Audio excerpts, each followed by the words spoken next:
I'm a farmer. It's hard to meet ladies. I work long hours. In the summer, there are no days off. In the winter, there isn't any opportunity to meet anyone anyway. This way of life isn't for everyone.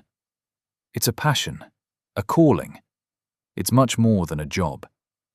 Not many people understand that. It takes a special kind of lady to accept it. Not many ladies want a man who gets up at 4 a.m., comes back home at 11 a.m. stinking of cow shit, goes back out all afternoon and evening, and rolls into bed and goes straight to sleep because they're exhausted. Finding a lady like that is hard. It's even harder when you have no time to go out because you're so busy all the time. There are dating sites for farmers. I've tried them.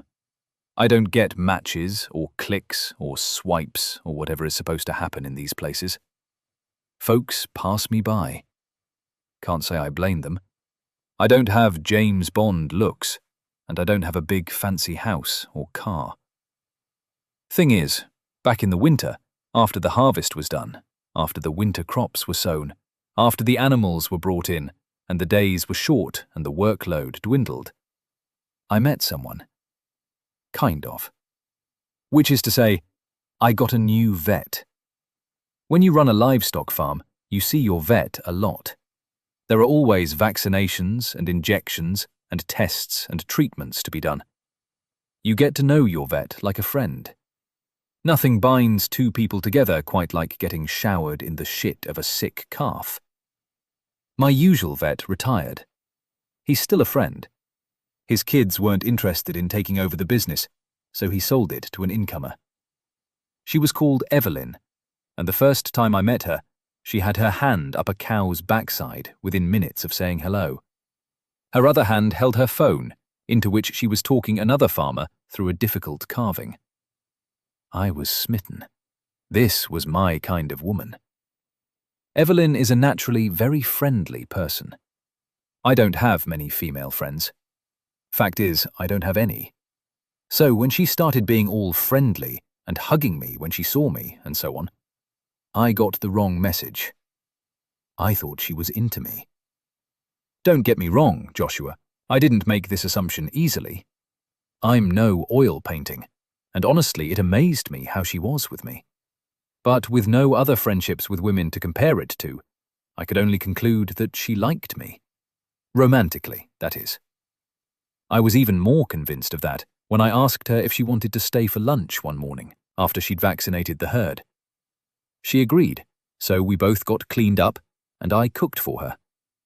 We chatted for a couple of hours until she told me she had other clients she had to see. Again, she hugged me when she left. I was smitten. I knew she was the one for me. Over lunch, I had learned that she was recently divorced, that she had no kids, and that she had moved to the area to start a new life after the breakup of her marriage. It was meant to be, right? That's what I thought, anyhow.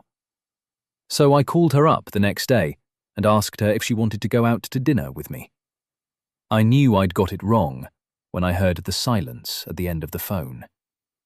She didn't need to say the rest. I understood I'd made a fool of myself. After the silence that seemed to go on for a year, she muttered something about being busy that night. I replied something about, of course she was, and she hung up. I didn't see her again for about 3 weeks, until a cow got sick and I had no choice but to call. I'd already done all I could, given the beast a dose of antibiotics and what have you. I didn't call Evelyn, I called the practice, and the receptionist said Evelyn would be out that afternoon. When she came, there were no hugs. Everything was professional and formal. She looked after the cow, and she went. She was not unpleasant. She gave me a beautiful smile, and she went on her way. Joshua, the thing is, seeing her again only made me more sure she was the one. But what to do about it? You can't make someone love you, right? Except, maybe you could. After she'd gone, I sat there idly searching on my phone for ideas. I felt like a lovesick adolescent. It was ridiculous. When I found your page, I read some of the stories, and it opened my eyes to what was possible. I slept badly that night and had to be up early for the cows, so by the next evening I was even more exhausted than normal. I cracked open a bottle of brandy I'd been saving for a special occasion, and once it had taken the edge off my nerves, I filled out your page and asked for your help. My fingers were trembling when I was done. I've seen life and death. I've had to kill unhealthy calves that were in pain. I've seen a friend injured by farm machinery. But I don't think I've ever been as shaky as I was after I did that. I was asking you to mess with someone else's life for my benefit. I drank some more, turned off my phone, and went to bed before I chickened out and asked you to ignore my message. The next morning, with my head throbbing, I still regretted what I'd done. I decided to send you another message to say, ignore it, leave it be. But when I turned my phone back on, I saw you'd already replied an hour earlier to say you were going to help me. When the day of the spell arrived, by coincidence I was due to see Evelyn again.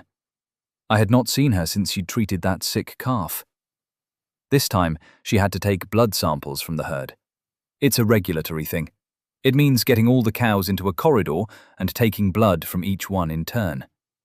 The job takes about an hour, but we were so busy controlling those cows, there was no time for any awkwardness between us. When we were done, I remembered you would be doing the spell. I asked Evelyn how she was feeling, and she said it was funny I should ask, because she wasn't feeling her usual self. She told me she didn't know what was wrong, but she was going to take the rest of the day off. She called her practice there and then and asked the receptionist to reschedule her afternoon appointments. When she left, she hardly even said goodbye. She was distracted. That was the first sign that something was happening. The next sign came about 3 weeks later, when she called me and said she needed to come back to check one of the cows again. She said the blood sample for that one had got lost. Only, when she got to the farm, she said it was fine, it had been a mistake, and the sample hadn't been lost at all. Why didn't she just call on the phone? We stood around awkwardly a while, making chit-chat and passing the time of day. Then Evelyn checked her watch and said, well, she should probably get going and get some lunch. She said she didn't know what she was going to eat, as she had nothing in the house, and laughed like a little girl. It hit me what she was angling for. Then the doubt kicked in again. I'd thought I'd known what she was thinking before, and had been wrong. Was I wrong again? Before I could talk myself out of it, I asked her if she wanted to stay for lunch. She said yes, that would be nice. The third sign came when she stayed at my table for about 3 hours. In the end, I had to get up and say I had some work to do. It was great spending all that time with her, but I really did have to get on. She seemed reluctant to leave. And then she said it. She said she felt awful about turning me down for dinner that time, and perhaps if I was to ask again, we could find a time that worked for both of us. Joshua, in my head I was singing your praises then.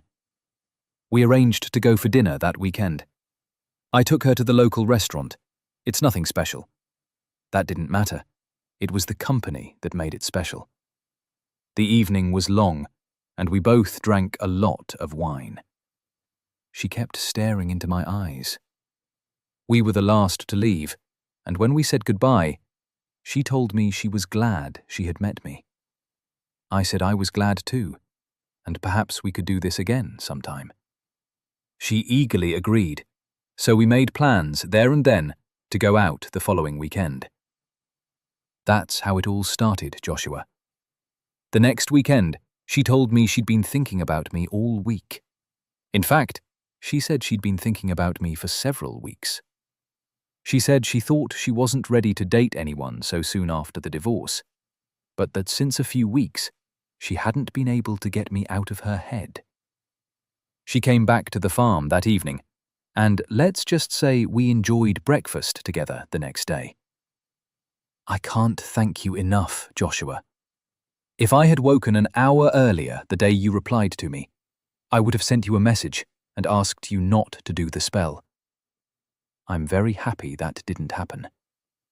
I was wrong about messing with someone else's life for my benefit.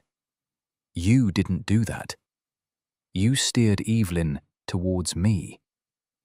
Perhaps that's messing. Perhaps not. All I know is that me and her are happy. So we both benefit.